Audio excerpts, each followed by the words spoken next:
Paris எவ்வளவு அழகான இடம், காதலர்களுடைய சொர்க்க பூமி அப்படின்னு சொல்லக்கூடிய ஒரு இடம்.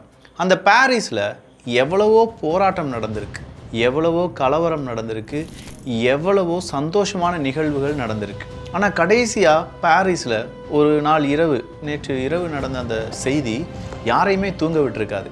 பாரிஸ் இஸ் நாட் சேஃப் அப்படின்னு சொல்கிற ஒரு ஹேஷ்டேக் மிகப்பெரிய அளவில் ட்ரெண்ட் ஆச்சு. அதற்கு காரணம் என்ன அப்படின்னு பார்த்தா ஒரு ஃபுட்பால் மேட்ச். அந்த ஃபுட்பால் மேட்ச்சில் வின்னர் லூசர். ஆனால் இங்கே ஒரு ஃபுட்பால் மேட்சால் அப்படி ஒரு கலவரம் வெடிக்குமா அப்படின்னு கேட்டால் குட்டி கலவரம் வெடிக்கும்.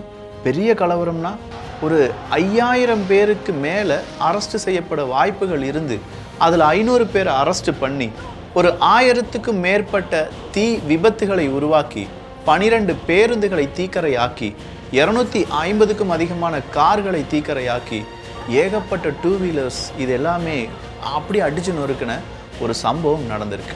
அந்த சம்பவம் என்ன அப்படிங்கிறது தான் இந்த ஒரு பதிவில் பார்க்க போகிறோம். எல்லாத்தையும் பார்த்துடலாமா?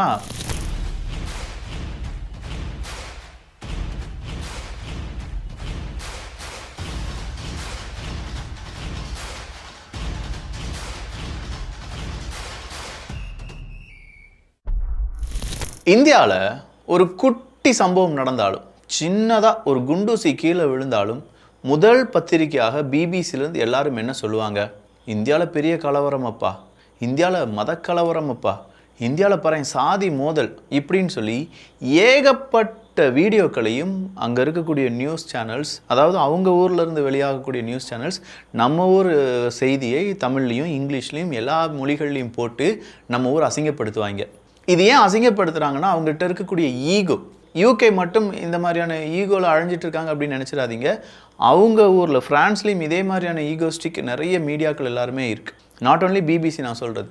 இதே மாதிரி ஃப்ரான்ஸ் இல்லாட்டி பாரிஸ் நீங்கள் எடுத்து பார்த்தீங்கன்னா அவ்வளவு புரட்சிக்கு பெயர் போன ஊர் எது அப்படின்னு பார்த்தா ஃப்ரான்ஸ் தான். நம்ம இல்லைன்னா சொல்ல முடியாது. மஞ்சள் புரட்சி, ஏகப்பட்ட புரட்சி, தொழிலாளர்களுக்கான புரட்சி, இது எல்லாமே வெடித்தது அப்படிங்கிறது ஃப்ரான்ஸ்லேருந்து தான். ஸோ அப்படிப்பட்ட புரட்சி வெடிக்கக்கூடிய ஒரு இடத்தில் இப்போது கலவரம் மட்டும்தான் எஞ்சி இருக்குது அப்படிங்கிறத நம்மளால் அக்செப்ட் கூட பண்ண முடியாது. கரெக்டாக சாம்பியன்ஸ் லீக் ஃபைனல், இந்த சாம்பியன்ஸ் லீக் ஃபைனல் இல்லாட்டி யுஇஎஃப்ஏ, இந்த யுஇஎஃப்ஏ சாம்பியன்ஸ் லீக் ஃபைனலை ஒரு 50,000 பேர் ஒரு பெரிய திரையில் பார்க்குறாங்க.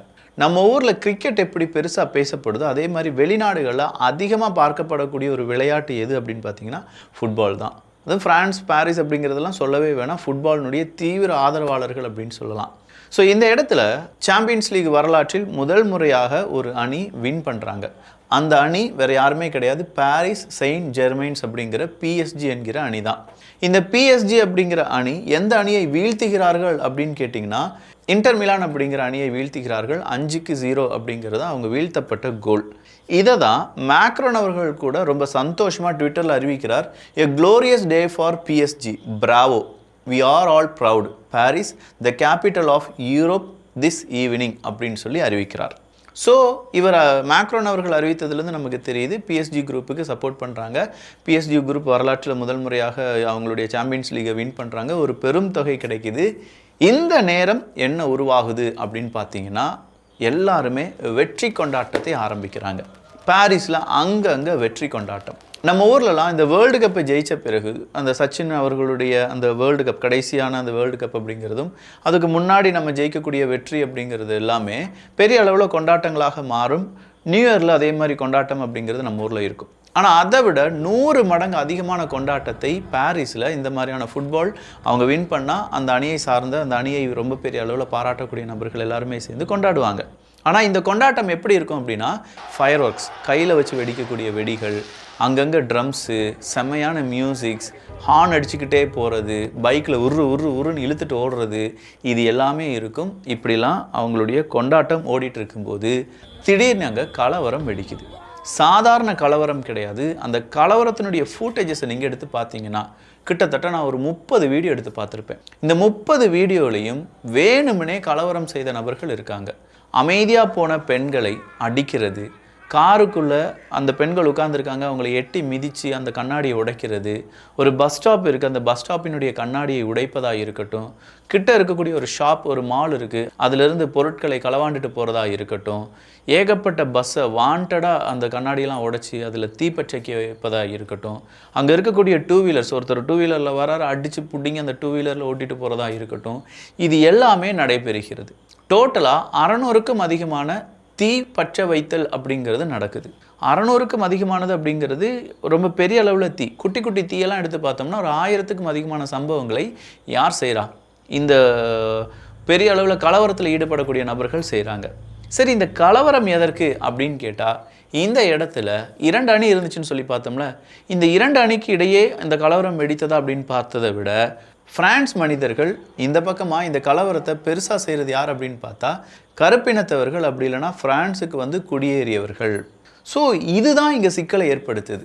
இவங்க இந்த மாதிரியான மனிதர்கள், அதாவது ஒரு நாட்டுக்கு வாழ போகிறாங்க, அவங்க வந்து அந்த வாழ போகிற இடத்துல அமைதியாக அந்த நாட்டினுடைய சட்டத்திட்டங்களை மதித்து நடந்தால் ஒரு பிரச்சனையும் கிடையாது.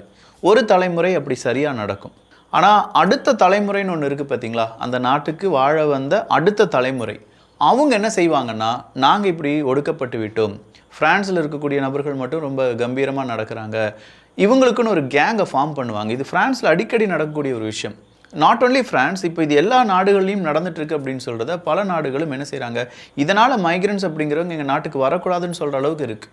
ஸோ ஒரு தலைமுறை நல்லபடி அமைதியாக அந்த நாட்டினுடைய சட்டத்திட்டங்கள், நம்ம வாழ வந்திருக்கோம், அவங்க நம்மளை வாழ வைக்கிறாங்க, நமக்கு இடம் கொடுத்துருக்காங்க, வேறு நாட்டிலேருந்து வந்தாலும் பரவாயில்லைன்னு சொல்லி நமக்கு ஏகப்பட்ட அலவன்ஸ் தராங்க அப்படின்னு சொல்கிறத ஆக்குப்பை பண்ணிவிட்டு சம்மதித்து விட்டு அந்த நாட்டுக்காக உழைக்க ஆரம்பிக்கக்கூடிய ஒரு தலைமுறை அடுத்த தலைமுறையாக மாறும்போது இவங்க என்ன செய்வாங்கன்னா, இவங்க அதாவது பிரான்ஸ் நாட்டு உண்மையான குடிமக்கள் இருப்பாங்கள்ல, ஒரு நாட்டுக்கு உண்மையான குடிமக்கள் இருப்பாங்க, அவங்க தான் முன்னுரிமை கொடுக்கப்படுது, அவங்களுக்கு தான் முன்னுரிமை கொடுக்கப்படுது, எங்களுக்கு சரியில்லைன்னு சொல்லி இவங்க என்ன செய்வாங்கன்னா இதை ஒரு கலவரமாக மாற்றுவாங்க.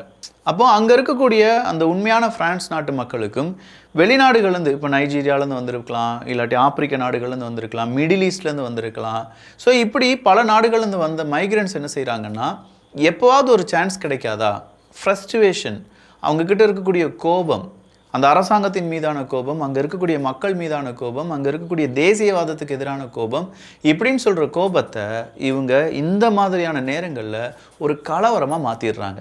இப்படி கலவரமாக மாற்றின உடனே அங்கே இருக்கக்கூடிய மக்கள், பிரான்ஸினுடைய உண்மையான குடிமக்கள் இருப்பாங்கள்ல, அவங்கள பார்க்கும்போது அவங்கள அடிக்கிறது, அவங்களுடைய பொருட்களை சேதப்படுத்துவது, இப்படின்னு சொல்லி ஏகப்பட்ட பிரச்சனைகளை உருவாக்குறாங்க. இந்த பிரச்சனை யாரை ரொம்ப பெரிய அளவில் பாதிக்கும் அப்படின்னு கேட்டிங்கன்னா, நல்லா படிச்சுட்டு இல்லை உண்மையிலேயே அந்த நாட்டினுடைய சட்டத்திட்டத்தை ஃபாலோ பண்ணக்கூடிய மைக்ரன்ஸ் இருப்பாங்கள்ல, அவங்கள வெகுவாக பாதிக்கும். இங்கேருந்து ஒரு ஸ்டூடெண்ட் நான் ஃப்ரான்ஸில் போய் செட்டில் ஆகணும் அப்படின்னு நினைக்கக்கூடிய, இல்லை வேறு ஏதாவது ஒரு நாடுகள்லேருந்து வரக்கூடிய அந்த ஸ்டூடெண்ட்ஸ் அவங்கள பாதிக்கும். இல்லைப்பா, நாங்கள் எங்களுடைய அடுத்த தலைமுறையை நல்லா தான் வளர்த்தி கொண்டிருக்கிறோம், ஆனால் இன்னும் சில நபர்கள் மட்டும் செய்யக்கூடிய குற்றத்துக்கு இது ஒரு கலெக்டிவ் பனிஷ்மெண்ட்டாக மாறிடுமோங்கிற ஒரு பயம் இருக்குன்னு சொல்லக்கூடிய நபர்களை பாதிக்கும். அப்போ இங்கே மைக்ரன்ஸ் அப்படிங்கிறவங்கள வெறுக்கக்கூடிய ஒரு நிலைமையை யார் உருவாக்குறாங்கன்னா, இதே மைக்ரன்ஸ் அவங்களுடைய ஒரு கட்ட தலைமுறை உருவாக்குது. சரி, இதனால் என்ன நடக்கும்? மைக்ரன்ஸுக்கு எதிரான ஒரு சட்டத்திட்டத்தை எல்லா நாடுகளும் செய்ய ஆரம்பிப்பாங்க. மைக்ரன்ஸுக்கு இந்த ஒர்க்கு தான் கொடுக்கணும், இந்த ஒர்க்கு கொடுக்கக்கூடாது அப்படிங்கிற குரல் உயர ஆரம்பிக்கும். மைக்ரன்ஸை மட்டுமே நம்பி இருக்கக்கூடிய நாடுகள் இருந்தாங்க, ஒரு காலகட்டம் இருந்துச்சு. கனடாவாக இருக்கட்டும், யூகேவாக இருக்கட்டும், யூரோப்பாக இருக்கட்டும், இவங்க எல்லாருமே அங்கேருந்து வரக்கூடிய மைக்ரன்ஸ் செம்மையான பிரைன் ட்ரைன்லாம் வேறு நாடுகளுக்கு வரும்போது மைக்ரன்ஸ் வரக்கூடிய நாடுகளுக்கு அந்த பிரைன் ட்ரைன்லாம் வராது. ஸோ இதெல்லாம் தாண்டி இப்போ என்ன பேசப்படுது அப்படின்னா, இந்த ஊர்லேருந்து இந்த மாதிரியான நபர்கள் வந்தாங்கன்னா அவங்க நம்ம நாட்டுக்கு பெரும் பிரச்சனை செய்வார்கள் அப்படின்னு சொல்லி இது ஒரு பூதாகரமாக மாறுது. இது நாளடைவில் எப்படி மாறுது அப்படின்னு பார்த்தீங்கன்னா, முஸ்லீம்ஸ் அப்படிங்கிற ஒரு கேட்டகரிக்குள்ளே கொண்டு வந்துடுறாங்க. இன்றைக்கி நீங்கள் பாரிஸ் அப்படின்னு சொல்லி அடித்து பார்த்தா, பாரிஸ் இல்லாட்டி ஃப்ரான்ஸை 2ஆக பிரிச்சுருங்க. ஒன்று ஃப்ரான்ஸுக்கு, இன்னொன்று அங்கேருந்து மிடில் ஈஸ்ட்லேருந்து வந்த மைக்ரன்ஸுக்கு. ஏன்னா பாலஸ்தீனத்தை சார்ந்தவங்க இருப்பாங்க, ஈரானை சார்ந்தவங்க இருப்பாங்க, சிரியாவை சார்ந்தவங்க இருப்பாங்க. ஸோ இவங்கெல்லாம் பல பிரச்சனைகள் நடப்பதால் அவங்க எங்கே வந்திருப்பாங்க? ஃப்ரான்ஸுக்குள்ளே வந்திருப்பாங்க. அவங்க தான் இந்த மாதிரியான கலவரத்தில் அதிகமாக ஈடுபடுறாங்க. ஆப்பிரிக்க நாடுகள்லேருந்து வந்தவங்க இருப்பாங்க, அவங்களும் இந்த கலவரத்தில் ஈடுபடுறாங்க. அவங்களுக்குன்னு ஒரு நாடை ஒதுக்கி கொடுத்துடலாம். ஸோ மைக்ரண்டாக வந்தவங்க அவங்களுக்கு ஒரு நாடு அப்படின்னு சொல்லி ஃப்ரான்ஸை 2ஆக பிரிச்சிடலாம். 2 ஸ்டேட் பாலிசி தான் இதற்கு பெஸ்ட்டான பாலிசி அப்படின்னு சொல்லி இந்த மாதிரியும் இது என்னவா மாறிடும்? நாளடைவில் ஒரு பெரும் பிரச்சனையாக மாறிடும்.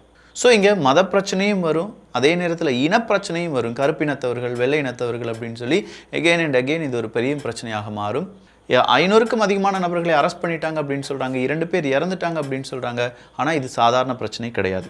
பிரான்சினுடைய எதிர்காலம், பாரிஸினுடைய எதிர்காலம் அப்படின்னு சொல்கிறத விட உலக நாடுகள் இதை பேஸ் பண்ணி ஏகப்பட்ட சட்டத்திட்டங்களை உருவாக்கிட்டு இருக்காங்க. ஒரு நாட்டிலேருந்து வந்து குடியேறி இன்னொரு நாட்டுக்கு நம்ம வந்திருக்கோம் அப்படின்னு சொல்கிற அந்த நிலைமையில் இதே மாதிரி பல நபர்கள் வருவார்கள், அவங்களுக்கு நம்ம வழி கொடுக்க வேண்டும் அப்படின்னு சொல்கிறதெல்லாம் மறந்துட்டு நான் மட்டும் நல்லா வாழ்ந்தா போதும் அப்படின்னு சொல்கிற ஒரு ஜென்ரேஷன் உருவாக்கி விட்டு அந்த ஜென்ரேஷனால் வரக்கூடிய நபர்களுக்கும் ஆபத்துகளை விளைவித்து கொண்டு இருக்கிறார்கள். அங்கே காலங்காலமாக இருந்த நிறைய மைக்ரன்ஸுக்கும் வெளிநாடுகளும் அங்கே செட்டில் ஆனவங்களுக்கு இது ஒரு பெரும் தலைவலியை ஏற்படுத்தும். இந்த தலைவலி அவங்க நிம்மதியாக வாழ்கிறது அப்படிங்கிறத இல்லாமல் செய்யும் என்பது குறிப்பிடத்தக்கது. இன்றைக்கி இது ஒரு ஃபுட்பால் மேட்சினுடைய கலவரம் அப்படின்னு சொல்லி நம்ம பார்த்தாலும் இதே மாதிரியான நிறைய தருணங்களில் நாட் ஒன்லி பாரிஸ், எல்லா யூரோப் நாடுகளில், மைக்ரன்ஸ் அதிகமாக இருக்கக்கூடிய நாடுகளில் இந்த பிரச்சனை வருவதற்கான வாய்ப்புகள் அதிகமாக இருக்கின்றன. நீங்களும் யூரோப்பில் இருக்கீங்க, இல்லை யூரோப்பை பற்றி உங்களுக்கு நல்லா தெரியும் அப்படின்னா நான் சொல்கிறதுல எவ்வளோ உண்மைகள் இருக்குது அப்படிங்கிற உங்களுடைய கருத்துக்கள் இங்கே வரவேற்கப்படுகின்றன. இங்கே மறுபடியும் முஸ்லீம்ஸ் அப்படின்னு சொன்னதுனால என்னப்பா ஒரு சாரார் மேலே குற்றம் சுமத்துறாய் அப்படின்னு மட்டும் நினச்சிடாதீங்க.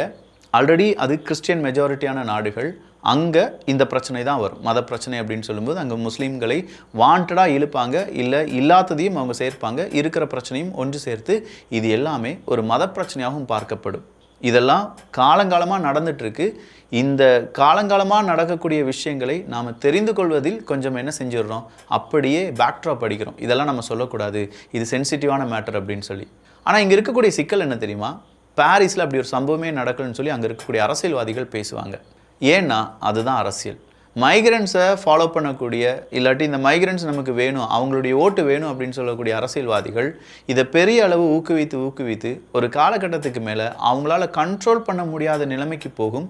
அதுதான் பாரிஸ் லாஸ்ட் நைட் பார்த்தது. பார்க்கலாம் என்னென்ன விஷயங்கள் நடைபெற போகிறது அப்படின்னு சொல்லி. ஸோ இந்த ஒரு காணொளி பற்றிய உங்களுடைய கருத்துக்கள் இங்கே வரவேற்கப்படுகின்றன. நல்லதை பகிர்ந்து நல்ல சமுதாயத்தை உருவாக்குவோம். நன்றி, வணக்கம்.